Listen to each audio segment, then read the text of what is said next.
2012 batch का Uttar Pradesh cadre का IPS अधिकारी। और आज इस मंच पे मैं अपनी स्टोरी शेयर करने के लिए आया हूँ। और ये जो लाइनें अभी मैंने कही हैं इसके पहले मैं आपको बताऊँ, मुझे वो कमरा याद है। रामानंद नगर एक छोटा-सा स्थान है अल्लाहपुर में, इसी इलाहाबाद का एक स्थान है। उसका वो कमरा मुझे याद है, अनप्लास्टर्ड दीवारें। वहाँ पर मैं रहता था, मेरी तन्हाई रहती थी और कुछ चूहे, कुछ छछूंदरें रहती थीं। वो 1 साल जो उस कमरे में मैंने बिताए, मुझे लग रहा है कि वो मेरी ज़िंदगी के सबसे बेस्ट टाइम था। वहाँ बहुत कुछ मैंने सीखा, बहुत कुछ अध्ययन करने की कोशिश की और उस तन्हाई का मैंने भरपूर इस्तेमाल किया। जब मैं पीछे मुड़ के कभी देखता हूँ कि जो यात्रा है, मेरी जो जर्नी है, वो शुरू कहाँ से होता है? कई बार मुझसे लोग पूछते भी हैं कि भैया आपने शुरुआत कहाँ से की? जो आपने तैयारी शुरू की या यूपीएससी के बारे में आपके दिमाग में आया, वो कहाँ से आया? तो दोस्तों मैं आपको बता दूँ कि जो गाँव देहात से निकले हुए लड़के होते हैं, ख़ास करके लोअर मिडिल क्लास के लड़के, उनका कोई सपना नहीं होता है, उनकी ज़रूरतें होती हैं। और मुझे ऐसा लगता है कि ये ज़रूरतें ही कहीं न कहीं इंटरप्रेट होती हैं, चेंज होती हैं सपने के रूप में। जो हमारा जो कई बार हम लोग मोटिवेशनल स्पीचेज़ में सुनते हैं या किताबों में पढ़ते हैं कि भई आदमी का सपना बड़ा होना चाहिए, या सपना वो नहीं है जो रात को सोने में आए, सपना वो है जो दिन को सोने ना दे, आपको रात को सोने ना दे। लेकिन मेरा मानना ये है कि आदमी की ज़रूरत होती है, सपने में वो उसको बदल लेता है। तो हम लोगों की भी ज़रूरत थी, जिस बैकग्राउंड से हम लोग आए हैं, जिस ग्रामीण परिवेश से निकल कर के आए हैं, वहाँ पर खेत थे, खलिहान थे, गाय थी, भैंस थी, चरागाह थे और सारी चीज़ें थी। लेकिन वहाँ कोई ये बताने वाला नहीं था कि आपको जाना कहाँ है, अगर आपको करियर बनाना है तो क्या करना है। 8वीं तक मैं आपको बताऊँ, इंटरेस्टिंग फैक्ट कि कभी हम लोगों को टेबल कुर्सी नहीं मिली बैठने के लिए, हम लोग टाट बोरे पे बैठते रहे 8वीं तक था, जहाँ से हमने हाई स्कूल पास किया और फिर इंटरमीडिएट हमने शिवली नेशनल इंटर कॉलेज से किया। स्ट्रीम हमने साइंस रखी और इसलिए नहीं कि हमें डॉक्टर या इंजीनियर बनना है, इसलिए कि साइंस को थोड़ा रेपुटेड माना जाता था। ये माना जाता था कि जो अच्छे लड़के होते हैं, जो पढ़ने में अच्छे लड़के होते हैं, वो साइंस लेते हैं और जो अच्छे नहीं होते, वो आर्ट साइंस में जाते हैं। तो हमने ले लिया, हमें कुछ नहीं पता था। पिताजी हमारी एक छोटी-सी डिस्पेंसरी चलाते थे, लेकिन ये था कि समाज सेवा करते थे और काफ़ी लोग वहाँ पे इकट्ठे होते थे, उनके यहाँ आते-जाते रहते थे। तो उनकी जो आय थी, इतनी तो थी कि हम लोगों की ज़िंदगी को सपोर्ट कर सके, एक अच्छे से पहनने के लिए, खाने के लिए उपलब्ध करा सके। लेकिन इतनी कभी नहीं थी कि हम लोग अपने आप को इनसिक्योरिटी फीलिंग से बाहर ला सकें। तो वो जो इनसिक्योरिटी थी, मैंने जो अपनी ज़िंदगी में सबसे बेस्ट चीज़ देखी, वो जो इनसिक्योरिटी थी और जो आत्मसम्मान की भावना थी। उन 2 चीज़ों ने हम लोगों को जहाँ भी पहुँचाया, वहाँ तक हम लोग पहुँचे। तो जब मैंने हाई इंटरमीडिएट पास कर लिया, तो मेरे पिताजी का क्वेश्चन था कि अब तुम क्या करोगे? और मैं आपको सही बताऊँ कि मुझे बिल्कुल पता नहीं था कि मैं क्या करूँगा। हमारे एक पड़ोसी थे, भाई साहब थे, बहुत लंबे समय थे वो संघर्ष कर रहे थे इलाहाबाद में और उनकी वजह से ख्याति ऐसी बनी थी कि हम ये भी नहीं बता सकते थे कि हमको यही करना है जो ये कर रहे हैं। मैंने पहली बार उनसे कहा कि जो भाई साहब करते हैं, जो जैसा मैंने बताया कि जो मेरे पड़ोसी थे, मैं वही करूँगा। तो मेरे पिताजी, जिनके चेहरे पे कभी सिकन नहीं आती थी, उनके चेहरे पे सिकन आ गई कि मतलब ये अपरोक्ष रूप से कह रहा है या परोक्ष रूप से कह रहा है कि मैं कुछ नहीं करूँगा ज़िंदगी में, क्योंकि पूरे लोगों ने ये मान रखा था कि भाई साहब ने कुछ नहीं किया, तो ये भी कुछ नहीं करेगा। लेकिन उन्होंने एक अच्छे बाप की तरह कहिए या एक अच्छे मेंटर की तरह उन्होंने कहा कि ठीक है, तुमको जो करना है हम लोग तुम्हारे पीछे हैं, तुम करो। फिर मैंने यूपी कॉलेज बनारस में, आप लोगों ने नाम सुना होगा, उदय प्रताप कॉलेज, वहाँ पर मैंने बीएससी की और बीएससी तक भी मुझे कुछ क्लियर नहीं था कि क्या करना है। मेरे साथ के सारे लड़के मेडिकल देते थे, उसमें से 6 लड़के डॉक्टर हुए। मेरे पिताजी ने 1-2 बार हिंट किया कि भाई तुम मेडिकल कर लो, लेकिन मैं नहीं चाहता था कि मेरे नाम पर वो लोन लें। तो मैं कर क्या सकता था और रास्ता क्या था मेरे पास? काफ़ी थिंक अपॉन करने के बाद भी मुझे यही समझ में आया कि सबसे बेस्ट रास्ता यही है। जो यूपीएससी या यूपीपीएससी है, वो ऐसी जगह है जहाँ आप बिना पैसे की या कम पैसे में तैयारी कर सकते हो। और उससे भी बड़ा आकर्षण जो मेरे लिए था कि लंबे समय तक तैयारी कर सकते हो, क्योंकि इलाहाबाद का की जो एक मेंटालिटी थी कि कई वर्षों तक आप बता रहे हो कि साहब हम संघर्ष कर रहे हैं, वो भी एक बड़ा आनंददायक विषय है। तो वो भी मेरे लिए बड़ा वो था। फिर मैं इलाहाबाद आया सन 2004 की लास्ट में, 2005 की शुरुआत थी। मुझे कुछ पता नहीं था क्या करना है। जूलॉजी बॉटनी मैंने सब्जेक्ट रखा, चूँकि मैं साइंस बैकग्राउंड से था और कुछ दिन तक मैंने संघर्ष किया। कुछ दिन क्या, मैं कहूँ कि 2 वर्ष तक मैंने संघर्ष किया। तो जब मैं सेंटर से लौट के आता था, तो कोई ये बताने वाला नहीं होता था कि भाई तुम्हारी बुकलेट में कितने क्वेश्चन सही हैं, कितने क्वेश्चन गलत हैं। क्योंकि यहाँ उस टाइप का माहौल नहीं था। माहौल इतिहास के लिए था, माहौल दर्शन शास्त्र के लिए था, सोशियोलॉजी के लिए था, हिंदी बैकग्राउंड के लड़कों के लिए था। तो फिर कुछ लोगों ने समझाया, जो साथ के मित्र होते हैं, जो लोग आपको जानते हैं अच्छे से, उन्होंने समझाया कि भाई अगर तुम्हें सफलता पानी है, तो तुम अपना विषय बदल लो। और फिर एक सुबह मैंने तय कर लिया कि मुझे विषय बदलना है।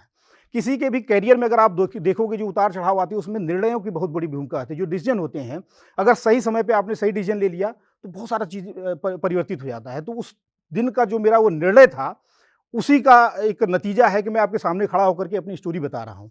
मैंने निर्णय ले लिया कि भाई मैं सब्जेक्ट चेंज कर रहा हूँ और सब्जेक्ट मैंने जूलॉजी बॉटनी से चेंज करके सीधे इतिहास रखा। लेकिन एक विषय मैंने चुना, उस समय 2 विषय होते थे।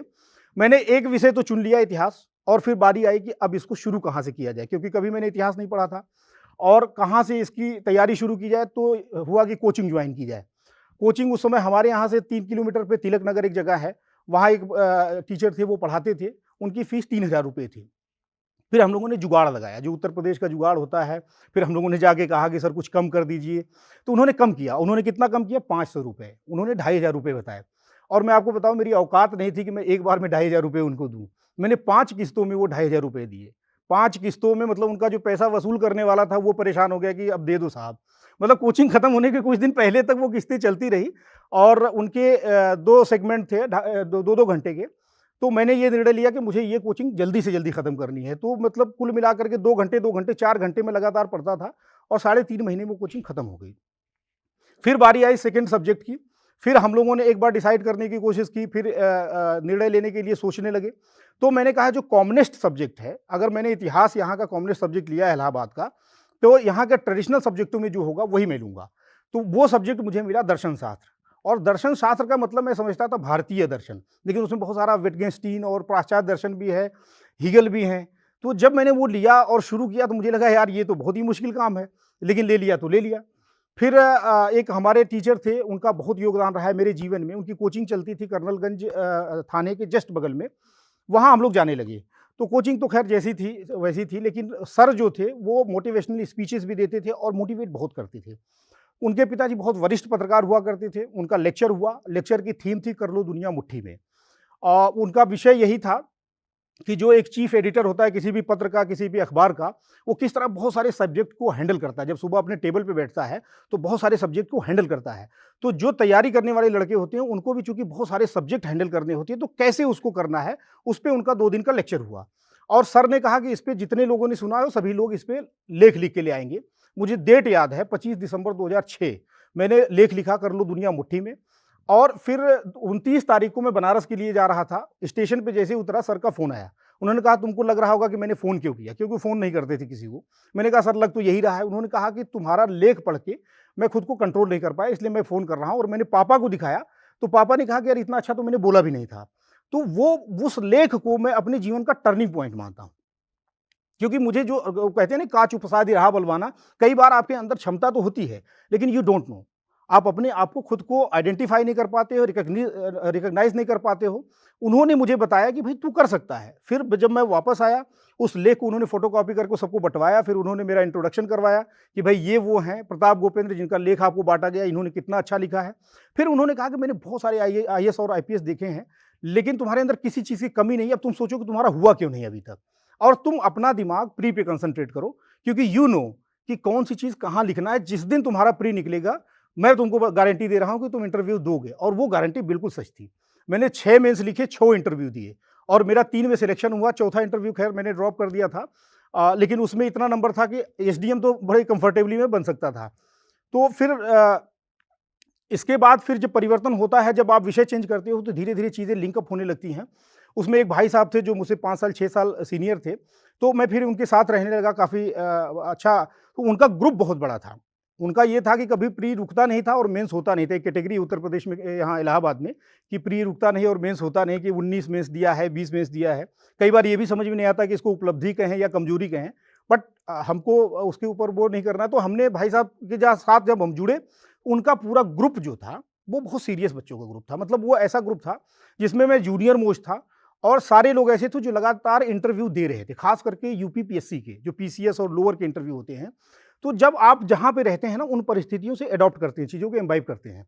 तो हम लोगों को ये लग गया कि भाई हम लोगों की जो जगह है वो PCS है या लोअर है। UPSC के बारे में तो कोई सोचता भी नहीं था। UPSC के बारे में कभी कोई नहीं सोचता था। ये लगता था कि भाई PCS में हो जाएंगे या UPSC में हो जाएंगे, UPPSC में हो जाएंगे। तो मैं एक बार अपने ज़िले का कहीं से मुझे गैजेट मिला है, इंग्लिश में लिखा हुआ आजमगढ़ का गैजेट। तो मैं लेट के पढ़ रहा था। तो भाई साहब ने देखा, उनको मुझे लग रहा आश्चर्य भी हुआ, विस्मय के साथ उन्होंने पूछा कि भाई ये आप पढ़ ले रहे हो? मैंने कहा साहब पढ़ ले रहा हूँ, तभी तो पढ़ रहा हूँ। तो आप समझ भी ले रहे हो? तो मैंने कहा समझ भी ले रहा हूँ। तो उन्होंने कहा मुझे पढ़ के सुनाओ। मैंने पढ़ के सुनाया। फिर उन्होंने कहा इसका अर्थ बताओ। मैंने अर्थ बताया तो उन्होंने कहा यार तुम तो आधी UPSC पास कर लिए हो, तो मुझे बड़ा आश्चर्य हुआ कि अंग्रेजी पढ़ लेने से और समझ लेने से कोई आधी यूपीएससी कैसे पार कर सकता है। लेकिन बाद में मुझे पता चला कि इलाहाबाद के लड़कों की एक बहुत बड़ी वीकनेस इंग्लिश हुआ करती थी, कि अंग्रेजी का जो क्वालिफाइंग पेपर आता था उसमें फेल हो जाते थे। तो मैक्सिमम लोगों ने ये धारणा बना रखी थी, एक मिथ बना रखा था कि भाई देखो नौकरी तो मिलनी है पीसीएस में या फिर लोअर में, और ये जो यूपीएससी है ये भोकाल बनाने के लिए है कि अगर प्री हो गया तो लोग खुश होंगे और जो नए लड़के आते हैं आगे पैर छुएंगे सीनियर्स का कि साहब आप तो बड़े मतलब जो है मज़ेदार आदमी हो और बड़ा मतलब। तो वो उन्होंने बताया मुझे, उन्होंने कहा कि भाई देखो जब अगर हमारा पीसीएस का, लोअर का और यूपीएससी का तीनों मेंस एक साथ होता है तो हम लोग सबसे ज़्यादा फोकस करते हैं पीसीएस पे या लोअर पे, क्योंकि हमको पता है कि हमारी औकात क्या है, नौकरी हमको वहीं मिलेगी। तो हमने भी अपनी औकात बना ली, हमको लगा कि भाई नौकरी तो यहाँ मिलनी है, क्यों यूपीएससी के चक्कर में पड़ता है। लेकिन जब उन्होंने वो बात कही तो थोड़ा-सा दिमाग में आया कि अगर यार ये बात कह रहे हैं और इसके पहले हमारे एक टीचर कह रहे हैं कि तुमको करना चाहिए, तो करना चाहिए। उनके कहने पे हमने पहली बार, जीवन में पहली बार 2008 का प्री भरा। यूपीएससी का, यूपीपीएससी तो करते रहे, यूपीएससी का हमने पहली बार प्री भरा और संयोग ऐसा था कि फिर उसमें क्वालिफ़ाई कर गए प्री में। हमने कहा चलो अगर प्री हो गया है तो एक बार मेंस भी दे लेते हैं, क्या इसमें करने में क्या जाता है। और मैं सही बात आपको बताऊँ, मेरा कोई सपना नहीं था और मैं अपनी बात नहीं कर रहा हूँ, मैक्सिमम लड़कों की बात कर रहा हूँ जो लोअर मिडिल क्लास के हैं, उनके सपने नहीं होते, उनकी ज़रूरतें होती हैं। उसको आप सपना कह लो, उनको ख्वाब कह लो, आप उनकी जो भी कह लो अपनी कल्पना शक्ति से। तो हम लोगों की ज़रूरत थी और मन में एक असुरक्षा भावना थी कि अगर नहीं किए तो जाएँगे कहाँ? मतलब गाँव लौट नहीं सकते थे, इतने खेत थे नहीं कि हम खेती-बाड़ी जाके करते, कोई इंडस्ट्री थी नहीं। हम लोग के इलाके में इंडस्ट्री के नाम पे ईंट भट्ठा होता है, ईंट भट्ठे में काम करने की अपनी ना तो हिम्मत थी, ना तो क्षमता थी। तो कुल मिलाकर के ये था कि जाएँगे कहाँ? अगर नहीं करेंगे तो खाएँगे क्या? ये जो असुरक्षा भावना थी, मैं आपको बताऊँ कि मुझे लगता है कि मेरी ज़िंदगी की सबसे बड़ी चीज़ थी और आज भी मैं लड़कों से कहता हूँ कि अपने अंदर अगर असुरक्षा भावना तो उसको पैथोजेनिक ना बनाओ, उसको बीमारी का कारण ना बनाओ कि आप तनावग्रस्त हो और डिप्रेशन में चले गए, सुसाइडल हो गए। नो, आप उसको रियर करो, आप उसको ग्रो करो कि कैसे अपनी असुरक्षा भावना से हम फ़ायदा उठा सकते हैं। और दूसरी चीज़ जो थी वो आत्मसम्मान था, इसके पहले भी मैंने बोला, आत्मसम्मान का मतलब आदमी को कचोटता है। घर वाले भी पैसा देते हैं, घर वाले कभी नहीं पूछते हैं। एक हमारे मित्र थे, अक्सर कहा करते थे कि यहाँ चिंतक तो बहुत है लेकिन शुभचिंतक बड़े कम हैं। तो वो अक्सर लोग पूछते थे कि भाई कब तक पढ़ोगे? जैसे लगता था कि यही पैसा दे रहे हैं, इनकी जेब से पैसा आ रहा है। लेकिन समाज है, सोसाइटी, आपको जवाब देना पड़ेगा क्योंकि उसको पता है कि आप जिस पद के लिए तैयारी कर रहे हो, एक महत्वपूर्ण पद है। जब आप उस पे जाओगे तो आप लाखों लोगों की ज़िंदगी को कंट्रोल करोगे, उसके लिए आप डिसीजन लोगे। तो वो आपसे पूछता है, जब वो पूछता है तो उसमें कई चीज़ें होती हैं, ईर्ष्या भी होती है, द्वेष भी होता है, तंज भी होता है और आदमी जो है ना थोड़ा खिंचाई भी करता है, मज़ा भी लेता है। लेकिन जब आपका सिलेक्शन होता है, तो वही सारी चीज़ें कैसे किस तरीके से एकजुट होकर के आपके लिए अपीज़मेंट बन जाती हैं, आपके लिए किस तरीके से वो एप्लॉज़ करना शुरू करता है, वो बाद में समझ में आता है। तो जब मैंने प्री क्वालीफाई कर लिया और मेंस दिया, संयोग अच्छा था, मेंस भी क्वालीफाई कर गया। पहली बार मुझे इंटरव्यू का मौका मिला। अब इंटरव्यू की तैयारी कैसे करें? इलाहाबाद हम लोगों के लिए तो दिल्ली बहुत बड़ी चीज़ थी। जब हम लोग गाँव से निकले, मुख्यालय मेरे गाँव से 22 किलोमीटर दूर था। मैं 18 वर्ष तक गाँव में रहा, भोजपुरी बोलता था और गाय-भैंसों के बीच में पला हूँ, खेत-बाड़ी में पला हूँ, पोखरे में नहाते थे, घूमते थे, तो कोई ज़रूरत नहीं लगती थी। फिर जब पहली बार आज़मगढ़ गया तो वो बड़ा शहर लगा, वहाँ से इलाहाबाद आया तो ये भी बड़ा शहर लगा। अब दिल्ली तो बहुत बड़ा शहर था, वो तो महानगर है, कभी हम लोग गए ही नहीं। तो अब इंटरव्यू देने की बारी आई है, हम इंटरव्यू देने के लिए गए। अपनी सामग्री थी, अपनी चीज़ें थी, ऑटो से जब हम उतरे लोधी मार्ग पे यूपीएससी के इंटरव्यू के लिए, तो वहाँ देख रहे हैं कि बड़ी-बड़ी गाड़ियों से, लग्ज़रियस गाड़ियों से लोग चले आ रहे हैं।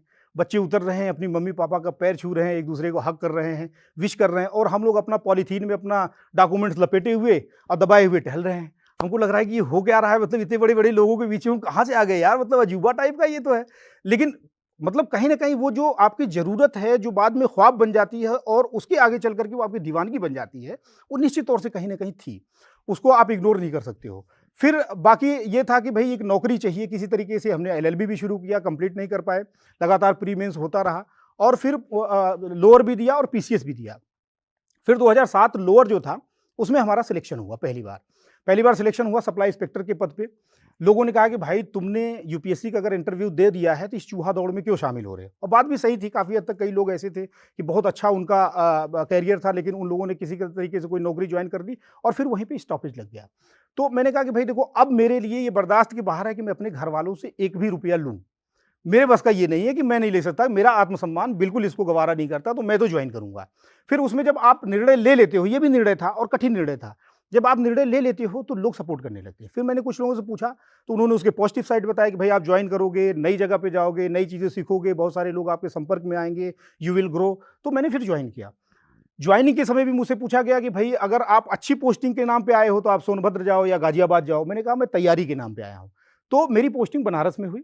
बनारस से ही मैंने पूरी तैयारी की, उसके साथ चलता रहा। दिल्ली जब भी मैं जाता था तो सिर्फ इंटरव्यू देने के लिए जाता था। वहाँ भी कुछ मेरे साथ के लड़के थे, उनके यहाँ रुकता था, खास करके ढाका, जो ढाका गाँव है वहाँ पे रहते थे, उसमें से भी लोगों का सिलेक्शन हुआ। तो जब हम लोगों ने मेंस दिया, प्री दिया, मेंस, और वो फिर एक क्रम जब शुरू हुआ तो लगातार वो क्रम चलता रहा। जो एक ग्रुपिंग हुई, जो एक ग्रुप बना, 7-8 लोगों का ग्रुप था, और मैं बताऊं कि उस 7-8 लोगों में सारे लोग सिलेक्ट हो गए हैं। मतलब लोअर पीसीएस में सारे लोग सिलेक्ट हैं, ट्रेजरी ऑफिसर हैं, टीटीओ 2 हैं, एसडीएम है, आरटीओ हैं, डिप्टी एसपी, सभी लोग हैं। तो हम लोग एक दूसरे का मॉक इंटरव्यू करते थे, और वो ग्रुप इतना फेमस हो गया था हम लोगों का इलाहाबाद अल्लाहपुर वाले क्षेत्र में कि अल्लाहपुर के हीरो टाइप के हम लोग हो गए थे। तो एक बार तो ऐसा हुआ कि चाय की दुकान पे खड़े हैं और चाय पी रहे हैं, और कुछ लड़के जो नए आते हैं ना, वो आपस में बात कर रहे हैं, चर्चा कर रहे हैं कि अरे तुम वो जानते हो गोपेंद्र सर वाला जो ग्रुप है वो इंटरव्यू दे रहे हैं। तो जो चाय बेचने वाला था उसने कहा तुमने देखा है कभी गोपेंद्र सर को?